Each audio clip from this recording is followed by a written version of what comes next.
Oke, perkenalkan nama saya Ari Kristan Almanik. Saya mahasiswa dari Universitas Islam Riau.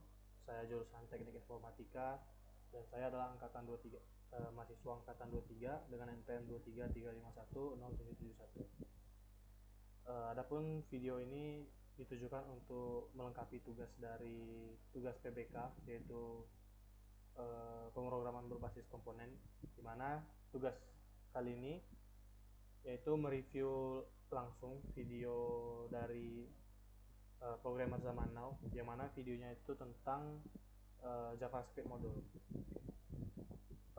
Oke, langsung aja kita tonton videonya. JavaScript itu biasanya dimulai dari Jadi untuk pastikan sebelum langsung ke pengenalan saja. Sekarang kita akan berkenalan dulu dengan JavaScript modules.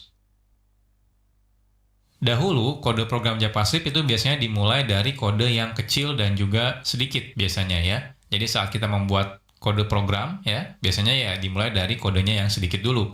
Jadi mungkin jarang sekali kita akan menggunakan kode JavaScript dengan ukuran yang sangat besar dalam satu halaman website. Nah, tapi ya, saat ini kebutuhan web ya sudah berbeda. Jadi kalau dulu tuh mungkin kebanyakan aplikasi website itu ya sederhana gitu ya, beda seperti yang sekarang. Kalau sekarang aplikasi web itu sudah sangat kompleks. Jadi kalau teman-teman lihat contohnya aplikasi website seperti toko online gitu ya, streaming online gitu ya, itu semuanya sudah kompleks sekali ya. Jadi lumayan, artinya kebutuhannya sekarang semakin besar ya, penggunaan kode JavaScript. Apalagi dengan banyaknya framework-framework JavaScript, seperti contohnya mungkin nanti teman-teman bakal berkenalan dengan React.js atau AngularJS atau Vue.js, itu adalah framework JavaScript untuk membuat web front-end misalnya ya. Jadi otomatis kebutuhan pembuatan kode JavaScript akan semakin kompleks dan juga semakin besar kodenya. Nah, oleh karena itu, sudah seharusnya saat ini ya, itu saat kita membuat kode JavaScript, kita perlu melakukan yang namanya mekanisme split kode JavaScript atau memotong-motong si kode JavaScript ini. Sehingga tidak terlalu kompleks ya. Jadi tidak ditumpuk dalam satu file yang besar ya. Jadi kita bisa split, artinya lebih modular. Oke, jadi inilah salah satu tujuan adanya fitur JavaScript modules. JavaScript modules sendiri ini adalah fitur yang lumayan modern sebenarnya ya. Jadi kalau teman-teman masih menggunakan browser versi lama, mungkin beberapa browser tidak mendukung JavaScript modules gitu ya. Jadi JavaScript modules ini merupakan fitur di mana kita bisa membuat modul ya, yaitu adalah kode JavaScript yang bisa digunakan ulang ya untuk kode JavaScript. Jadi biasanya kan kalau kita bikin kode JavaScript mungkin di dalam satu file, ya anggap saja file-file tersebut adalah modul ya. Jadi JavaScript modules ini diawali sebenarnya dari teknologi yang namanya Node.js. Nah, selanjutnya banyak library yang akhirnya mengadopsi penggunaan JavaScript modul yang dilakukan di Node.js gitu ya. Nah, agar bisa berjalan di web browser tanpa menggunakan Node.js. Nah, contohnya ada library yang namanya CommonJS, ada library namanya AMD, ada Require.js. Itu semua mereka melakukan mekanisme seperti mengadaptasi ya modul yang biasa digunakan oleh si Node.js. Nah, tapi sekarang itu tidak perlu lagi nih kita menggunakan library CommonJS, AMD, Require.js. Kenapa? Karena browser-browser modern sekarang sudah mendukung yang namanya JavaScript modules gitu ya. Nah, tapi ya harus hati-hati nih kalau teman-teman masih menggunakan browser yang lama. Itu ya, contohnya menggunakan Internet Explorer. Itu sampai sekarang sudah tidak support ya JavaScript modules. Makanya si Microsoft itu sudah mengganti Internet Explorer menjadi Microsoft Edge.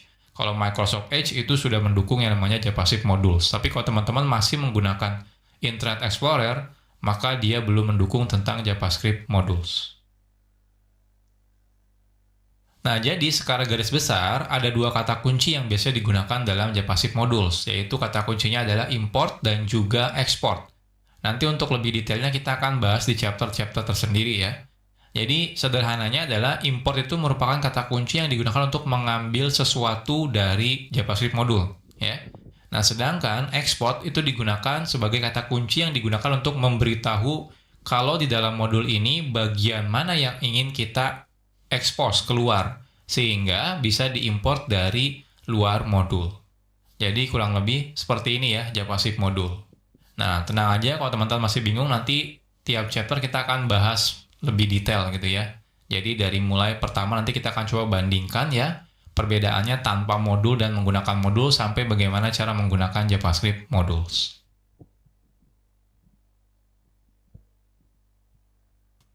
Oke, sekarang kita akan membuat project-nya terlebih dahulu ya. Sederhana aja, kita akan buat folder kosong namanya adalah belajar JavaScript modules. Oke, saya akan masuk ya. Teman-teman silakan buat folder. Saya akan menggunakan perintah terminal ya. Teman-teman kalau mau menggunakan UI juga boleh, silakan. Intinya kita buat folder. Saya akan masuk ke tempat saya biasa development. Lalu saya akan make directory namanya belajar JavaScript modules ya. Lalu kita akan masuk. Nah, silakan teman-teman buka foldernya, bisa menggunakan JetBrains WebStorm atau menggunakan Visual Studio Code. Saya akan buka menggunakan dua-duanya ya, WebStorm dan juga Visual Studio Code. Oke, ini Visual Studio Code dan ini adalah WebStorm. Ya, jadi sekarang kita sudah selesai ya. Jadi kita sudah bikin folder kosong ya, teman-teman boleh gunakan editor mana aja boleh, nggak ada masalah ya.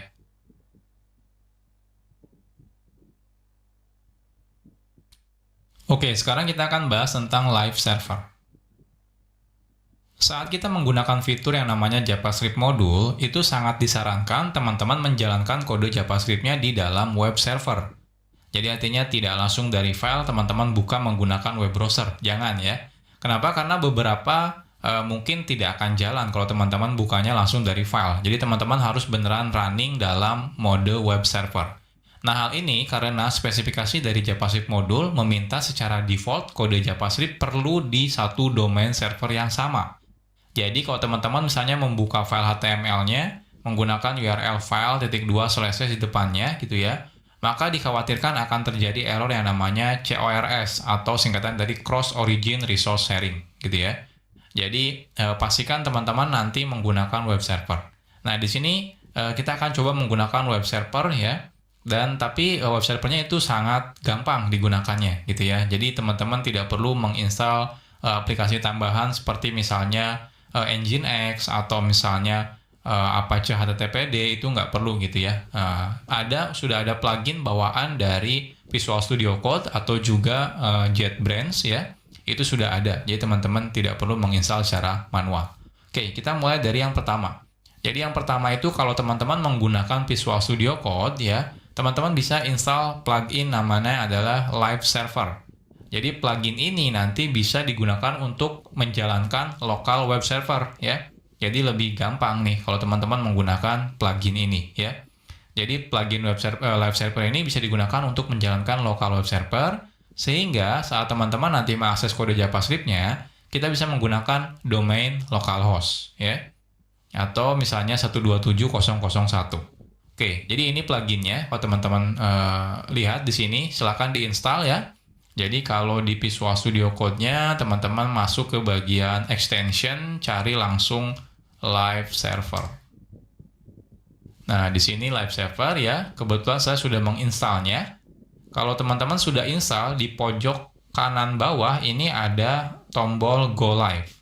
Ketika teman-teman klik Go Live, nanti dia akan merunningkan local web server ya terhadap folder yang sekarang kita buka. Ya, kebetulan di sini foldernya masih kosong ya. Nah, selanjutnya kalau teman-teman misalnya menggunakan JetBrains ya, JetBrains IDE itu tidak perlu menginstal apa-apa lagi. Di dalam JetBrains IDE seperti IntelliJ IDEA, WebStorm gitu ya, PHP Storm, Golang gitu ya, itu semuanya sudah ada local web server. Jadi teman-teman tidak perlu menginstal plugin tambahan. Oke, jadi gimana caranya? Oke.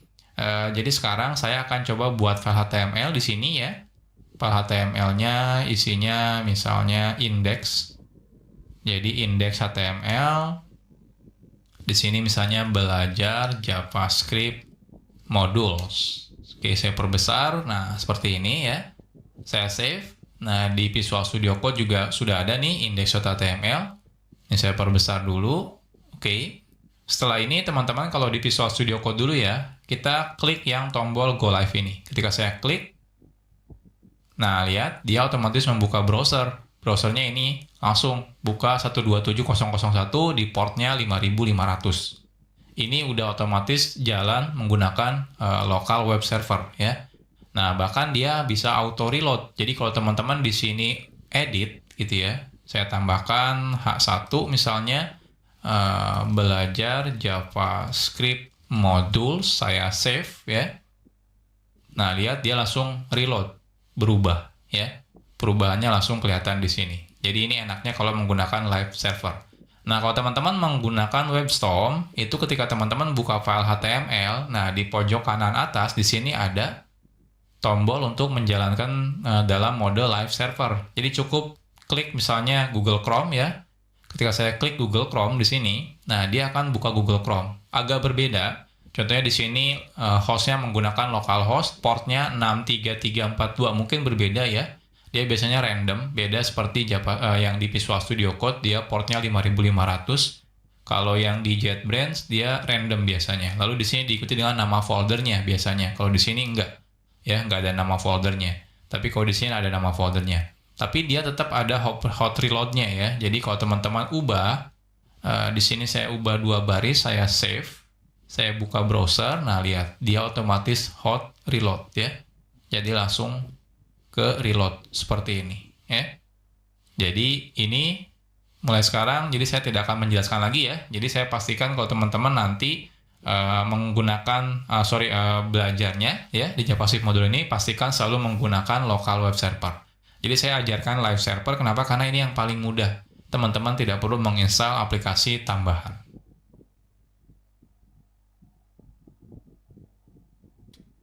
Sekarang kita akan coba dulu ya tanpa menggunakan JavaScript modul. Sebelum kita membahas tentang JavaScript modul, sekarang kita akan coba dulu ya membuat kode program JavaScript tapi tidak menggunakan JavaScript modul. Nah, saat kita membuat file JavaScript, lalu kita load file JavaScript tersebut ya, menggunakan HTML contohnya, secara default kode JavaScript tersebut bisa langsung diakses. Baik itu misalnya di dalamnya ada variabel atau function atau class, itu secara default bisa langsung diakses ketika kita include ya ke dalam si HTML menggunakan script source misalnya seperti itu. Oke, misal saja kita punya kode JavaScript seperti ini. Jadi kita punya namanya library.js. Isinya ada 2 function, say hello dan say goodbye.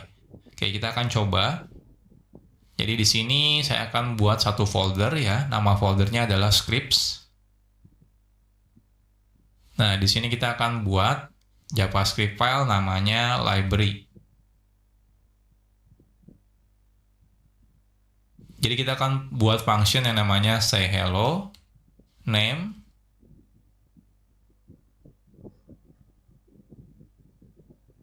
hello name ya, dan juga say goodbye. Isinya goodbye name seperti ini ya. Nah, selanjutnya kita akan coba load si library ini ya. Jadi kita akan gunakan library ini ya, kita load menggunakan script source script/library misalnya ya. Lalu secara otomatis kalau kita sudah load ya filenya, secara default otomatis semua yang ada dalam library ini ya, library.js itu akan bisa diakses dari tempat ini ya, tempat di mana kita sudah meload si filenya. Contohnya di sini misalnya say hello dan say goodbye. Oke, kita akan coba. Jadi di sini kita akan buat ya file HTML without module.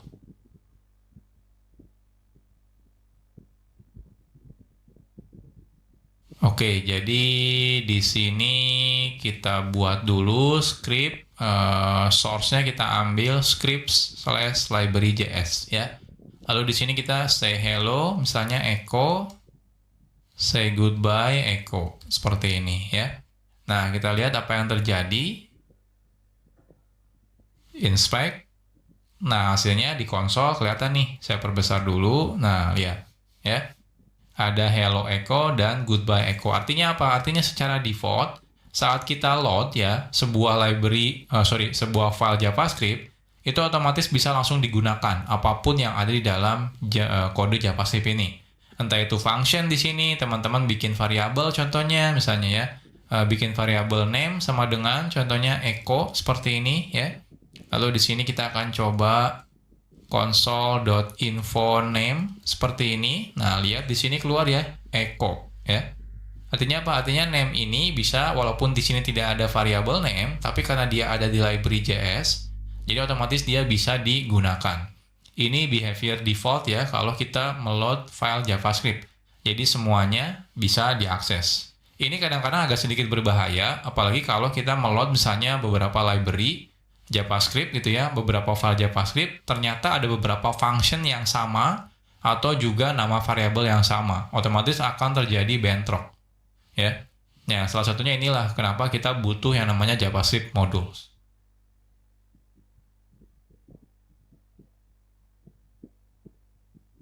Oke, jadi kalau nanti teman-teman menggunakan modul ya, jadi kalau teman-teman menggunakan modul ya, jikalau kita menggunakan modul, kita bisa secara selektif namanya.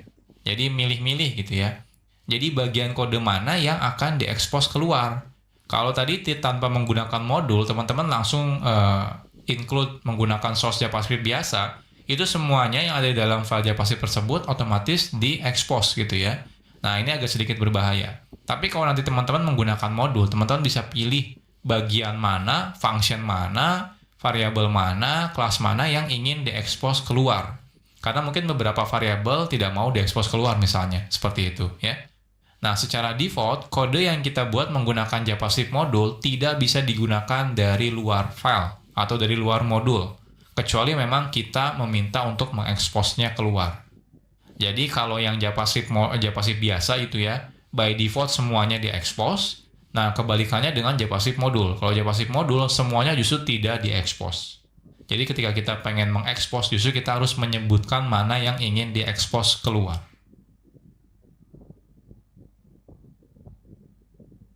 Sekarang kita akan coba buat JavaScript modul. Membuat modul itu sangat sederhana. Kita cukup membuat file JavaScript seperti biasa aja gitu ya. Jadi nggak ada perbedaan sebenarnya saat teman-teman bikin file JavaScript biasa sama JavaScript modul. Yang membedakan adalah saat kita justru meload file JavaScript-nya dari HTML. Kita tidak lagi menggunakan tipenya JavaScript lagi, melainkan tipenya adalah modul ya. Jadi kan biasanya kita script type JavaScript defaultnya kita ganti menjadi script type modul ya. Oke. Nah, sebelum kita lanjut, nah teman-teman jangan sampai bingung ya. Jadi di sini saya mau bahas tentang file yang JavaScript dan juga modul JavaScript. Jadi kalau teman-teman nanti ketemu dengan file yang namanya .mjs, sebenarnya itu adalah file JavaScript juga ya. Nah, karena file JavaScript modul sebenarnya sama dengan file JavaScript biasa, kadang developer sering membedakan nama filenya antara JavaScript biasa dengan JavaScript modul ya. Biasanya kalau JavaScript modul, developer biasanya menggunakan file namanya .mjs ya. Jadi modul JavaScript. Nah, hal ini sebenarnya tidak ada kewajiban. Jadi teman-teman boleh tetap menggunakan .js atau kalau pengen beda nih biar kelihatan ya, ini kalau ini adalah kode modul gitu ya. Jadi kita pakainya MJS, itu nggak ada masalah. Tapi intinya tidak ada kewajiban. Hanya saja agar mempermudah ketika kita dalam development, kita bisa menggunakan nama filenya ya. Jadi tidak menggunakan nama file .js, tapi menggunakan MJS ya. Jadi teman-teman terserah bebas.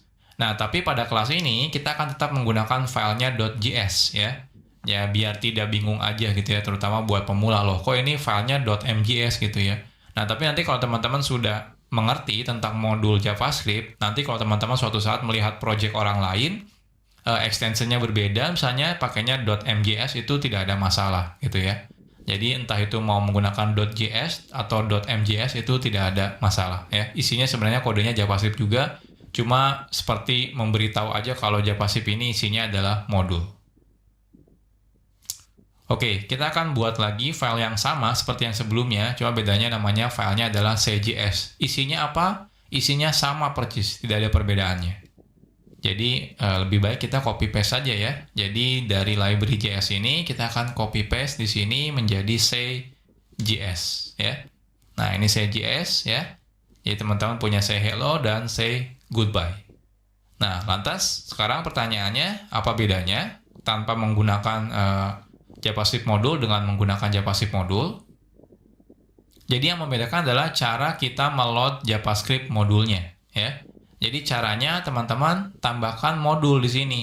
Jadi type-nya itu modul. Karena default-nya kalau teman-teman tidak menggunakan type, itu type-nya adalah JavaScript.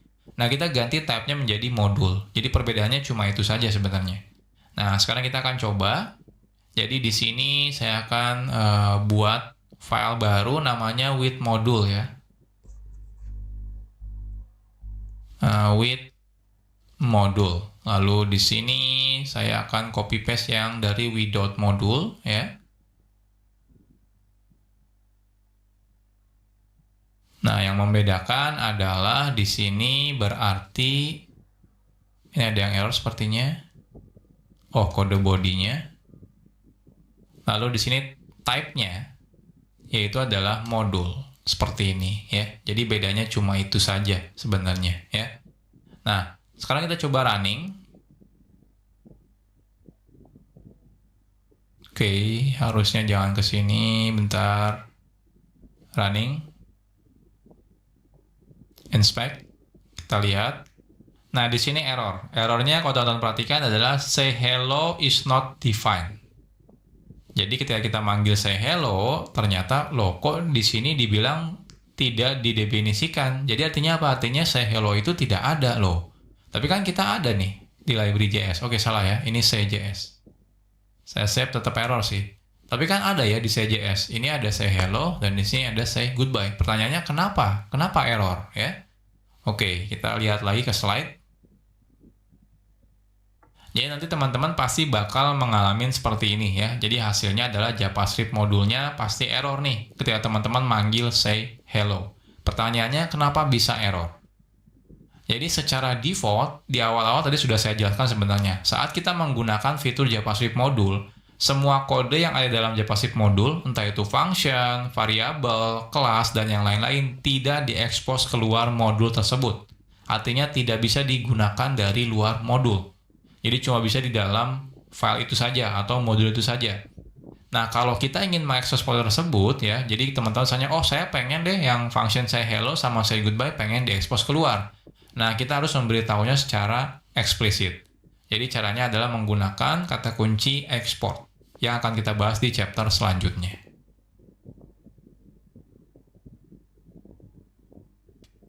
Sekarang kita bahas tentang export. Export itu merupakan kata kunci yang digunakan untuk mengekspos kode yang ada dalam modul ya. Jadi mengekspos keluar. Nah, export itu biasanya ditambahkan di awal sebuah variabel kah, function atau juga kelas. Jadi ketika teman-teman membuat function, depannya kasih export kalau teman-teman merasa ingin mengekspos function ini keluar modul. Artinya apa? Artinya bisa digunakan di luar modul ya.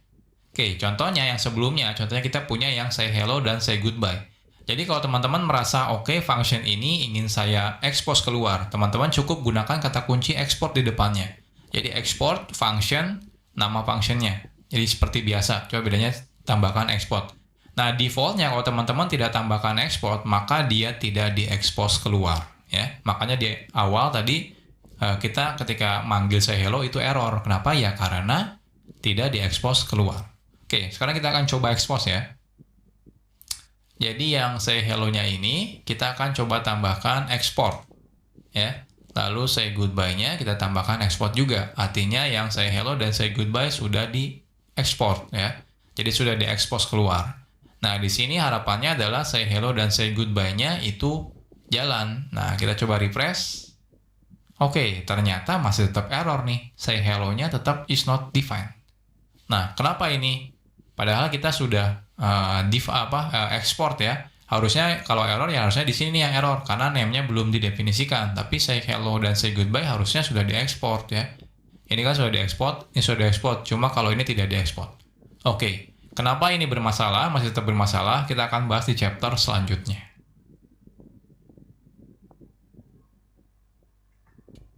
Oke, sekarang kita bahas tentang import. Export itu digunakan untuk mengekspos kode yang ada di dalam modul ke luar modul. Nah, jikalau kita ingin menggunakan kode yang sudah diekspos yang dari modul tersebut, kita perlu menggunakan kata kunci yang namanya import. Makanya yang sebelumnya tetap error, kenapa? Karena kita belum melakukan import ya. Jadi wajib melakukan import terlebih dahulu.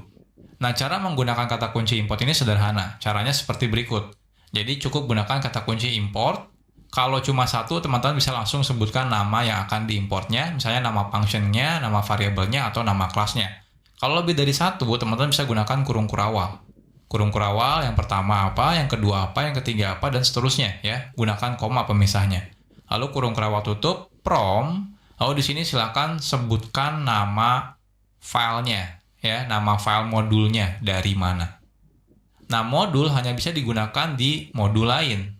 Artinya apa? Artinya, yang sebelumnya kan ketika kita bikin script itu defaultnya dia tipenya adalah JavaScript. Jadi teman-teman harus ganti ketika teman-teman menggunakan script, tipenya harus dijadikan modul lagi, ya. Nah, saat menggunakan import, kita tidak perlu lagi menambahkan script modul sort satu persatu, ya. Karena sudah dihandle secara otomatis oleh si browser. Jadi ketika teman-teman menggunakan import, lalu lokasi file JS-nya, dia otomatis akan meload si file JavaScript modul tersebut. Jadi teman-teman tidak perlu menambahkan lagi tag script, habis itu type-nya modul, habis itu source-nya dari file modul yang mana, itu nggak perlu lagi gitu ya. Oke, jadi contohnya, jadi yang sebelumnya kenapa masih error? Yang pertama, tipenya teman-teman masih menggunakan default-nya yaitu JavaScript, ya teman-teman harus ganti type-nya menjadi modul.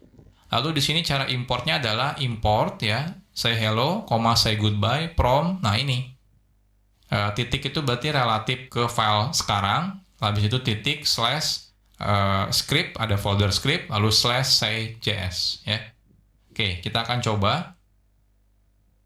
Jadi di sini ini type-nya kan default-nya kalau teman-teman tidak definisikan type-nya JavaScript. Nah, kita ganti menjadi modul lagi, harus sama gitu ya. Nah, selanjutnya ini kalau saya save, nah lihat di sini masih tetap error. Kenapa? Karena say hello-nya belum kita import. Jadi teman-teman harus gunakan import ya. Lalu di sini say hello, say goodbye, lalu from. Nah, from-nya dari mana? From-nya harus menggunakan, nggak boleh langsung gini ya. Script say js. Nah, kalau seperti ini error ya. Errornya apa? Diberitahu kalau misalnya mau menggunakan modul itu harus relative reference ya. Jadi seperti pakai slash atau titik slash ya, atau titik-titik slash seperti ini. Jadi kalau saya pengen dari file tempat file HTML saya lalu masuk ke dalam folder, jadi titik slash seperti ini ya. Ini saya save. Nah, lihat sukses ya. Nah, cuma info name-nya ini nggak keluar. Kenapa nggak keluar di sini? Karena tidak saya expose di sini ya. Tidak saya expose di CJS-nya. Selain itu juga di sini tidak saya import ya. Jadi kalau di sini teman-teman paksa import name seperti ini akan error gitu ya. Jadi kita melakukan request name tapi ternyata dia tidak diekspor dari modulnya seperti ini ya. Nah, kecuali teman-teman ekspor nih name-nya. Nah, di sini export seperti ini ya. Nah, ini baru jalan nih, console info name-nya keluar ya, echo seperti ini. Jadi sederhana ya menggunakan JavaScript modul itu. Cukup di file modulnya teman-teman lakukan ekspor, dan di tempat yang teman-teman butuhkan lakukan import. Oke, jadi itu dia tadi untuk materi JavaScript modul yang sudah ditonton atau direview dari programmer zaman now. Nah, untuk video selanjutnya saya akan membuat live code tentang materi yang sama dan metode yang sama. Oke, terima kasih.